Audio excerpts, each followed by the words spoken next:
so in my search for resources that would be free and able for students to work on independently or with a partner or a small group or even as a whole class, resources that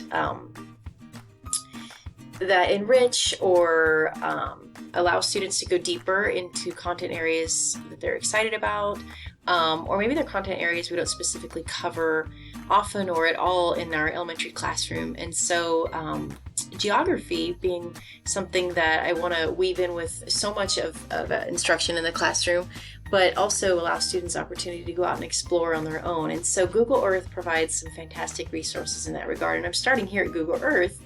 I click on Voyager, and here, myriad resources, but if I go down here and click on Games, I'll come to a wealth of different games that are available at this site. And if you scroll down a little bit further, a lot of different games, sorry, I'm going to go quickly, you will find 3 games that are Where in the World is Carmen Sandiego themed. So if you're familiar at all with that TV show from a few decades back, Where on Earth is Carmen Sandiego, Where on Google Earth is Carmen Sandiego is something you might find fun and that I think your students would find engaging as well. There's Tutankhamun's Mask Caper, Keys to the Kremlin Caper, and then there's just the initial, the Crown Jewels Caper. So really fun, fantastic integration of this older game or with like the new technology that Google Earth provides. And students can see as they journey the world, as they chase Carmen Sandiego, they'll be able to work to, I'm just clicking through the game, they'll be able to read through, so it'll have to be something where the student's reading level is enough where they or a partner can get through some of the text.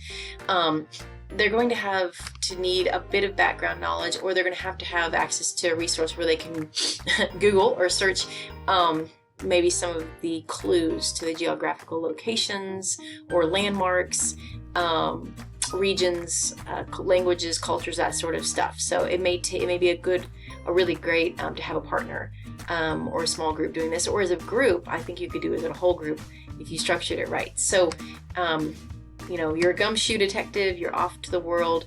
It walks you through the steps of how to play the game each time, so you can jump right in each time. It zooms into where the mystery begins in London, and you can see this cool street view. It allows students to scan in and out and really explore the city of London. And so just a lot of engaging interactive features that way. And then they can start interviewing people. It'll take them to different places around the city, show where those famous world landmarks and locations are located. It gives them this view. So if students are at all familiar with Google Earth, they'll be familiar with this. If they're not, this is a great way for them to dive in and learn more about Google Earth and all the different images they can see around the world. They can go through, they fly as they follow the clues. They can chase Carmen around the world, learn geography, develop some new vocabulary, understanding about regions, cultures, just a really immersive, engaging, interesting game. Exciting. I think it is definitely for middle to older elementary grades, unless you're playing it with a teacher who can guide you through. And it may really spur a love for geography and travel in your students. And so I'm excited to use this with my future students. This is Where on Google Earth is Carmen Sandiego.